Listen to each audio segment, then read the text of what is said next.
Welcome back, Truth Seekers. This is Athanasius. We have less than 24 hours for the election, folks. This is it. This is game time. This is where we need to stay focused and we need to realize that we have the power to affect positively this election.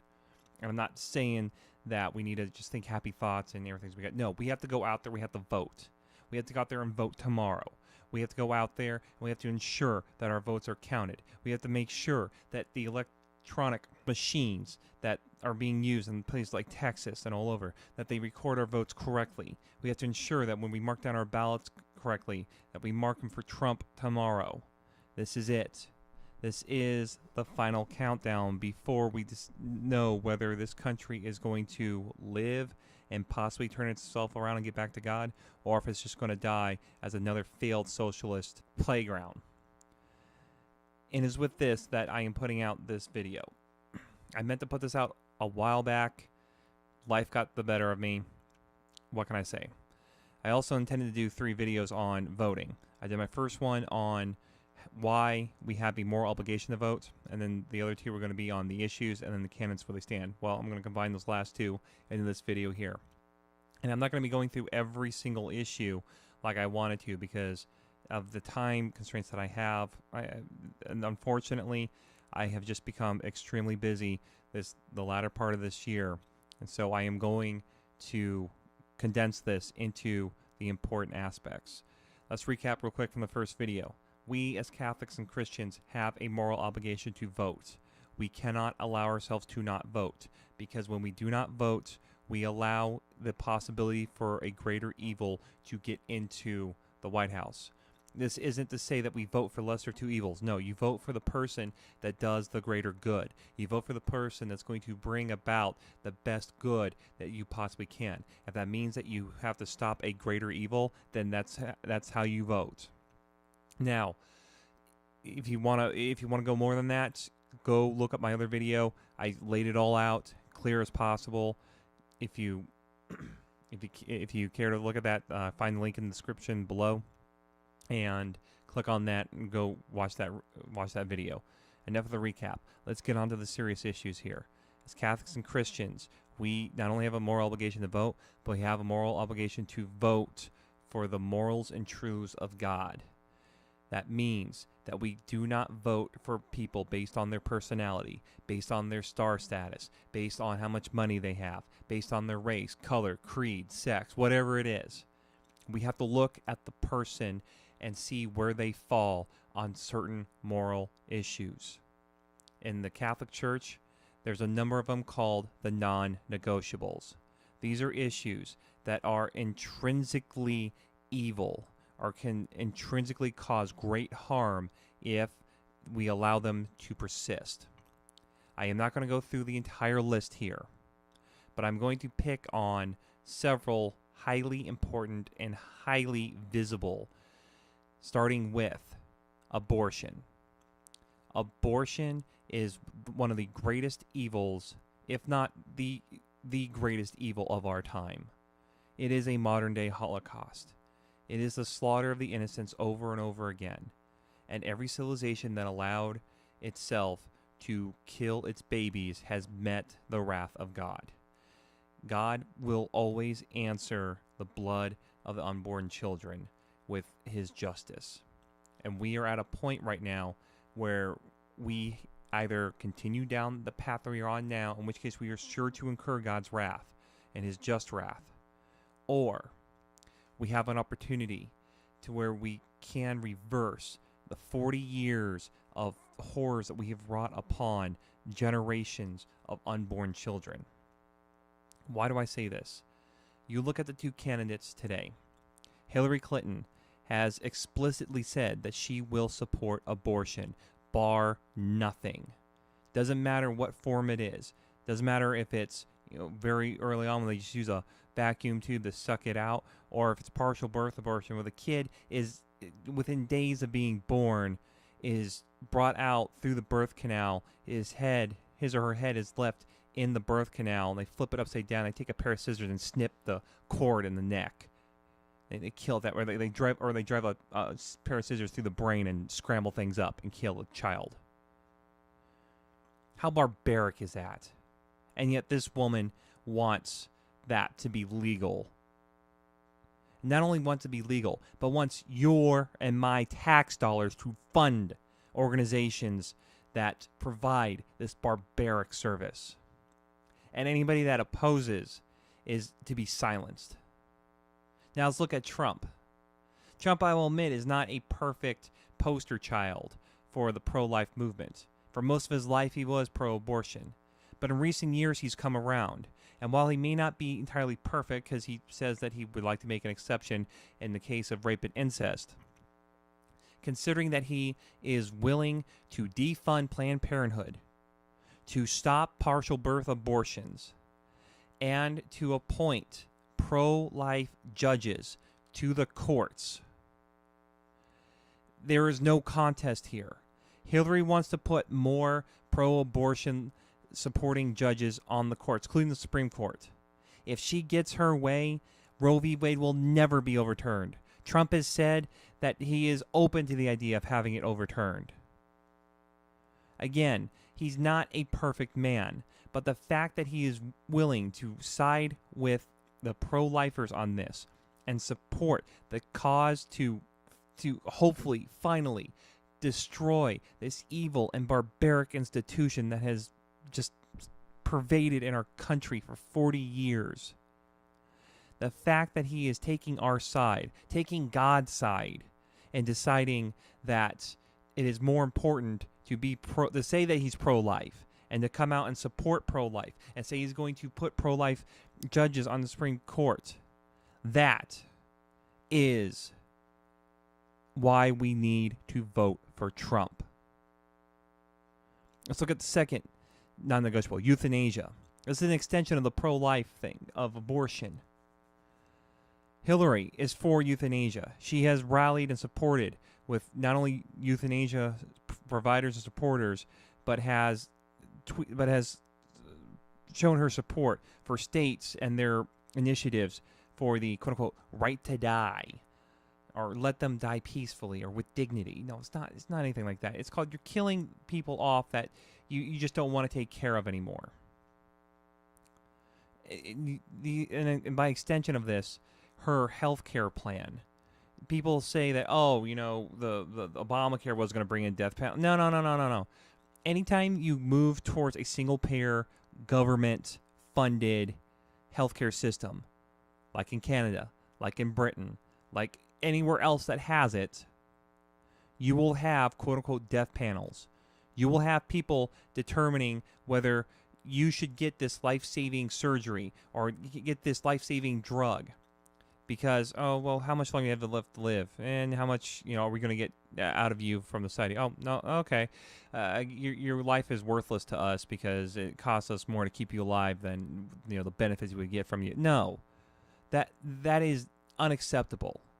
As Catholics and Christians, we need to treat life equally with dignity. It doesn't matter if they're the smallest little cell inside a woman's womb to an elderly man who's just passed his 100th birthday or beyond that. It doesn't matter if they are born with a physical or mental handicap or if in the course of their life they become paralyzed. All life deserves to be treated with dignity. And when we start discarding that, when we start saying that some people are worthless in society's eyes, we go down a very quick slippery slope.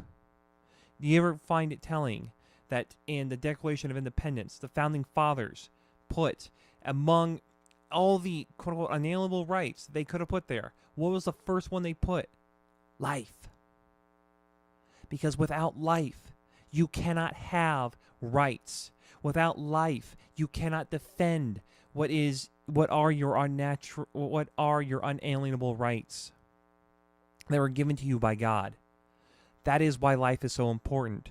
And that is why, ladies and gentlemen, we have to support Donald Trump on this. Because we know where Hillary stands.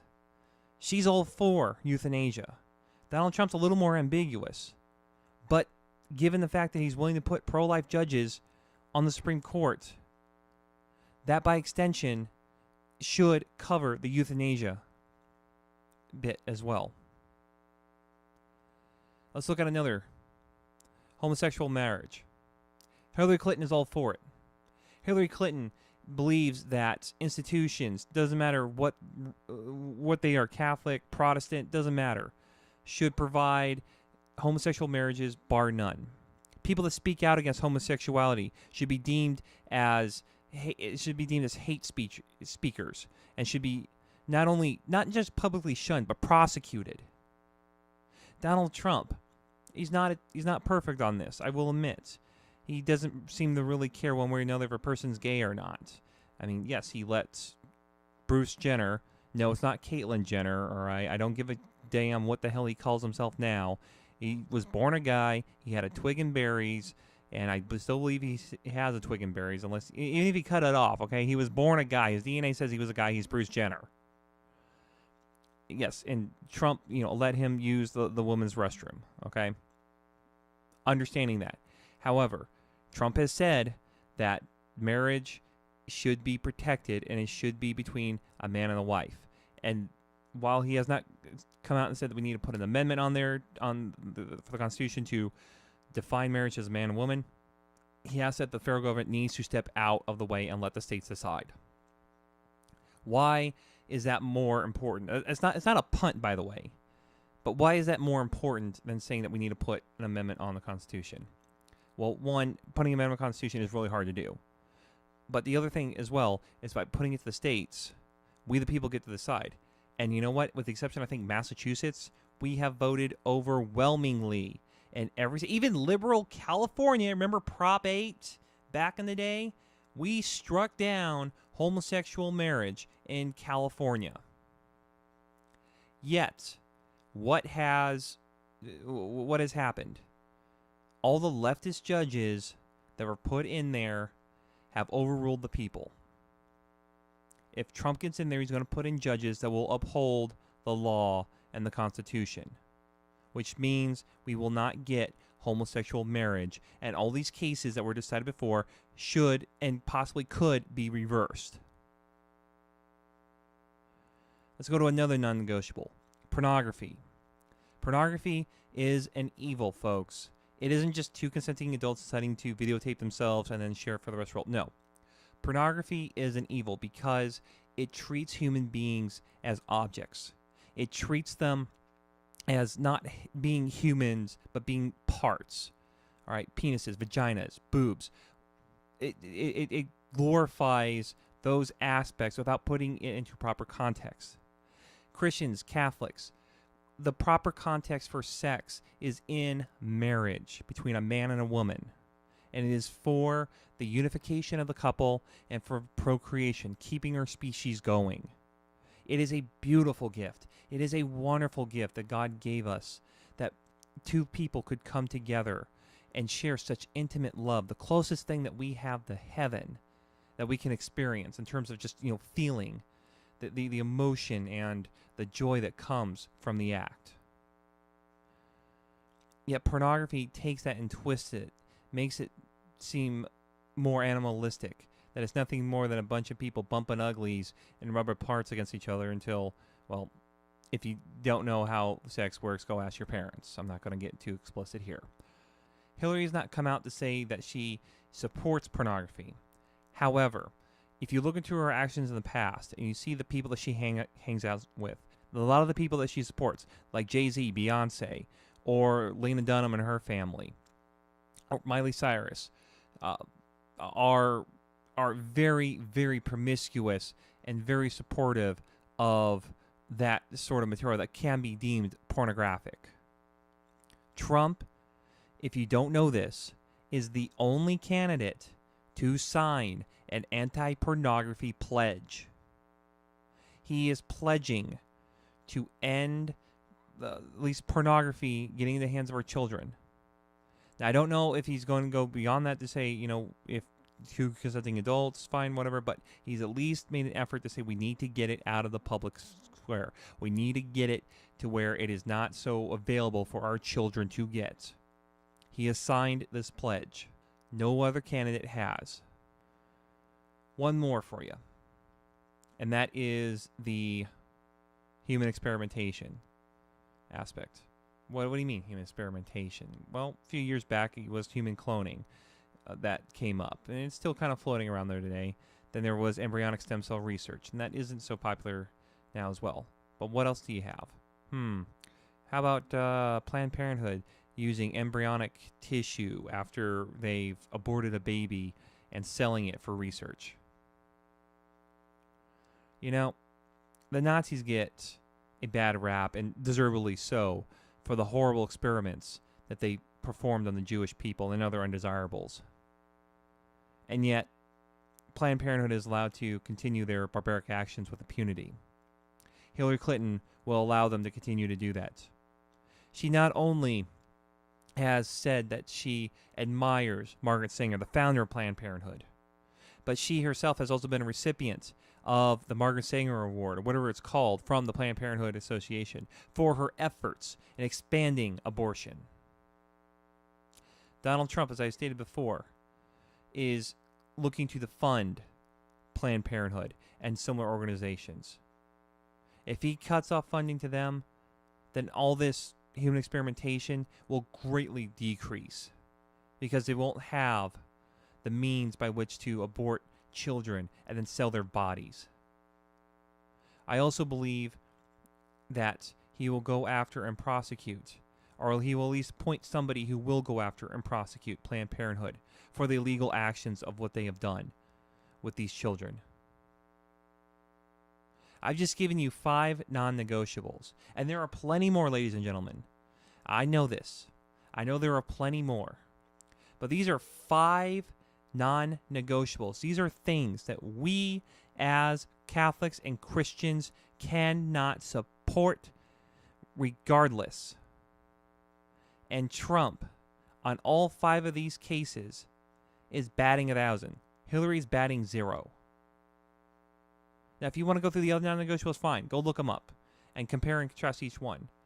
Trump may fall flat on his face on a couple of them. I'm not going to lie. But then when you tally up at the end, and this is the key thing, okay? When you tally it up and you see that he has more positives than he does have negatives in terms of what he supports on the non-negotiable side, then you will see that he truly is the greater good. He's not the lesser of two evils, as other people have tried to make him out to be. Are there other issues that we should pay attention to and know about? Yes, there are other issues that we should pay attention to. They are not as important as the non-negotiables, but I would be derelict to not mention them in this video. So let's go ahead and just go on through some other things that are not necessarily moral issues, but they are good issues, and they are issues that will provide more good within our society. Which, again, if you go back to my first video, that is the purpose of electing leaders, to provide the greater good to the people. And where I'm getting this is the 2016 Christian Coalition Voter Guide. You can look online for it. Other people have it. I know Priest for Life has one. I just wasn't able to find a good copy of it in time for this video. Again, like I said, I'm running short on time here. So let's look at some of these issues here. Education vouchers that allow parents to choose public or private school for their children. Hillary Clinton opposes it. Donald Trump supports it. Why is this important? Because a parent has a right to educate their children however they see fit. It doesn't mean that the parent can be neglectful. No, certainly not. But if a parent wants to take their kid out of a failing public school and move them across town to one that will give them a chance, then a parent certainly has a right to do so, or should have a right. But unfortunately, our education system was developed by socialists for the exact purpose of keeping kids dumb, keeping them in failing schools. This allows parents, especially minority parents, the opportunity to take some of those taxpayer dollars that we all pay, even if we don't use the educational systems of our society. Take some of that money that they've paid into and allow them to go send their kids to a charter school, to a private school, where they have a chance of escaping poverty by getting an education. Education helps get people out of poverty, ladies and gentlemen. That is why it is important. Hillary Clinton opposes such a measure. She doesn't want our kids, especially minorities, to get out of their cycle of suck. She wants them to stay on the plantation of socialism. She wants them to stay stupid so they can be easily led and manipulated. Donald Trump says no. You should have every right to give your child the best opportunity to succeed. And if that means you got to pull your kid out of this school that's right next door and go send them across town to where they could get a better education, then so be it. And you shouldn't be penalized for it. Voluntary prayer in public schools and facilities. Hillary Clinton opposes. Donald Trump supports. There is a common misconception about separation of church and state. That is a fallacy. Thomas Jefferson, when he wrote those words, did not intend to mean that the church, i.e. religion, could not have a public space, could not be talked about in public. He was referring to what was happening in England, where the church and the state became one, and they opposed and oppressed and condemned and slaughtered millions of Catholics and other Protestants that were not Anglican. That is what he was talking about. But our society believes that the church has no place in public life. That is wrong. Hillary Clinton wants to continue that trend. She wants to oppose our rights to speak our conscience, the right to be able to pray wherever we want, to practice our religion how we see fit. Donald Trump has said that he will stand up and not just support public voluntary prayer, but also religious freedom. We cannot survive as a society without religious freedom. This really is a non-negotiable, ladies and gentlemen. If we do not have religious freedom, if we do not have the ability to pray to God as we see fit, when we see fit, if we do not have the ability to go out and speak God's truth to the heathens and the unbelievers, to try to bring souls back to Him, to save them from the fires of hell, if we do not have the ability to speak up and say to our public leaders, what you are doing is immoral and wrong and it needs to stop, then what do we have but a socialist, godless society? That is what Hillary wants. That is why she wants to take prayer out of the public schools and public events. That is why she and the rest of the Democrats want kids to not know God, because it's easier to manipulate people who do not have a firm bedding of faith, who do not have the ability to look at them and say, that is wrong. We cannot support that. Immigration is another grave concern for this country. Increased border security, including additional infrastructures. Hillary Clinton opposes. Donald Trump supports. Why do you think that is? Because Hillary Clinton and the Democrats need a permanent underclass. And the only way they're going to get that is by importing millions upon millions of low-educated, non-English speaking, non-American immigrants into the country. People that don't have the same concept of liberty. The people that don't understand why our country was such a success for so many generations. That it was because that we had the ability to forge our own path as people. To be able to say that, you know, what this guy is doing isn't working. I can do it better. That I don't need the government. But they're importing all these people in here who get on the government dole as soon as they come over here. They siphon and leech off the hard work and sweat and blood that we, citizens of America, put into this country. They take more than they put into the system. And the government keeps doing it. Why? Because they know that if they keep them fat, dumb, and happy, eventually they'll be able to grant them amnesty, and then they'll have all the votes they need to stay in power for the rest of their lives. Donald Trump says no. And you know what? This is a moral issue. A leader is supposed to take care of the people under them. A leader has a moral obligation to ensure that the people that he is leading, is taken care of first before he reaches out. It is no different than than a mother and a father ensuring that their kids get food to eat before they go and feed the homeless person on the street. As sad as it is to see a homeless man starving or anybody else starving, the first obligation is to the family that the mother and father lead. And the same thing goes with any sort of leadership structure, whether it be government, school board, doesn't matter. You take care of the people you lead first. Hillary Clinton and the Democrats, they don't care about the American citizen as long as we vote for them. They don't care about us because what they want is to enslave us. Donald Trump is saying no. Enough is enough. We need to stop robbing American citizens of our dignity. We need to stop saying that American workers are too expensive to hire and that we keep importing cheap labor to run our factories when there's plenty of good American families that are on the brink of poverty and starvation because they can't get a job because all their work's been outsourced.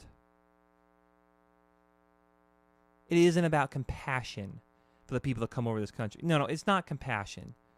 It's called justice for the American citizen. It is called the rule of law. And if we do not have a rule of law, then we have anarchy in the society. And that goes against a moral obligation that we as Catholics and Christians have to provide for stability in our society. That is what rule of law is. It is that stability that says, that defines what the boundaries are. Illegal immigration is immoral. I cannot come to your house, kick in your front door, sneak in your window, and squat on your couch, eat your food, drink your water, use your facilities, and just take advantage of you. I can't do that. That's called breaking and entering. That's called burglary. It's called theft. It is immoral for these people to continue to come into our country and take advantage of the citizens. Donald Trump will increase border security. He will build the wall. He will have other measures to ensure that people that are here legally. Hillary Clinton doesn't want that because they want those people to take away our vote in the future. I'm going to give one more here. It's a moral issue. The U.S. should continue to support and stand with the nation of Israel against her enemies. Hillary Clinton supports and Donald Trump supports. What I find odd about this is that Hillary Clinton has taken millions upon millions of dollars from Muslim nations like Saudi Arabia, Qatar, United Arab Emirates that hate and despise Israel because they are not Muslim, and that have in the past funded and continue to fund, actually, terrorist organizations that continue to attack Israel and its citizens. So Hillary pays lip service, saying, oh yeah, I support Israel, mainly to get the Jewish vote that, for whatever freaking reason, predominantly votes Democrat. But here's the difference, though. Donald Trump has not taken money from those countries that support and fund terrorism against the Jewish people. Donald Trump is standing up for not only the Christians in this country, for Christians around the world. What does that matter? I mean, Israel's Jewish. Because the Jews are our brothers and sisters. They may be misguided, sure, but they're still our brothers and sisters. And they were God's chosen people. Way before we came along, way before Jesus Christ came along, they were God's chosen people. And if you don't think God still has a special pact with the Jews, remember God's own words. You may break our oath, but I will keep mine forever. Or words to that effect. Just because Jesus came along and has saved us and redeemed us and has brought out the truth onto this earth does not mean that God has completely discarded the Jewish people. He is still their God as much as he is ours. And Trump has been the only one that has vocally come out and supported Israel, and one that I actually believe, because he knows the level of terrorism they face every day. He doesn't take money from nations that talk out of both sides of their mouth. Well, they say all they're allies, and then they fund terrorists to go after Israel. And he has said that he will not only back Benjamin Netanyahu and his government over there, but will help defend them against their enemies. If Hillary Clinton is elected, she will side with the Palestinians and the Muslims against the Israelites.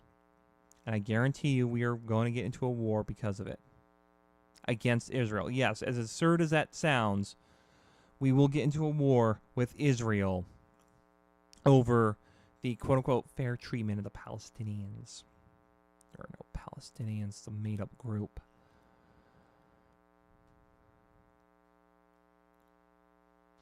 That's all I really have to say right now, folks.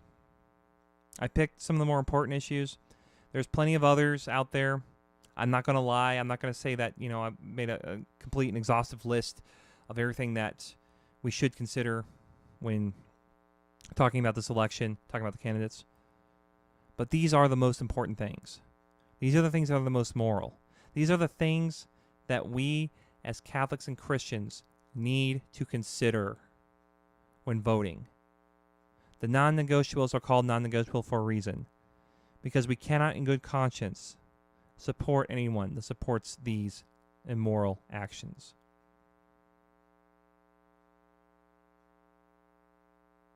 Tomorrow's the day, folks. Tomorrow we learn whether or not we live or we die as a nation.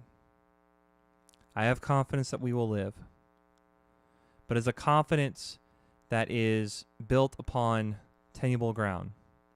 That unless every single one of you, Catholic, Christian, patriot, doesn't matter. If you love this country, if you want to see a better future for your families, if you want to see this nation return to the Christian roots, the Judeo-Christian foundation upon which our nation, our laws, our Constitution was built, then you need to get out tomorrow and vote. You need to block out all the noise that is going to be coming out tomorrow. And there's going to be a lot, ladies and gentlemen. There's going to be a lot that's going to try to discourage you folk from getting out there. There's going to be a group that's going to be running quote-unquote exit poll live updates. It's supposed to be quote-unquote the way to measure how this election is going. Don't listen to them. These people are trying to scare you and intimidate you. These people want you to stay home. Do not stay home. Go out and vote. Vote for Trump. Vote for the most moral choice. It isn't about his personality. Yes, Trump is a braggart. He's a rude, crude dude. But in his heart of hearts, he genuinely wants to see what's best for this country. Hillary Clinton does not. Hillary Clinton will see this country sold out first before she even considers doing a lick of good for her fellow man here. Please, folks, do not give up. Get out and vote. Lastly, pray. Continue to pray. My wife and I have been praying several novenas since before this election day. Keep praying, folks.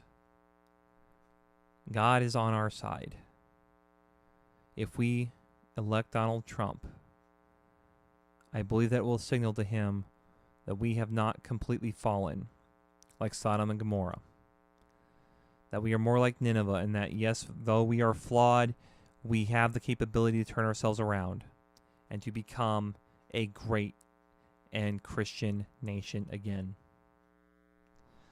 Thank you again for listening. Check out my website, athanasiusreport.com. Find me on Twitter, @AthanasiusRep, Facebook.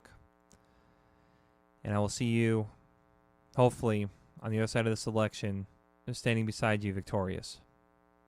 This is Athanasius signing out. Christ's peace upon you all.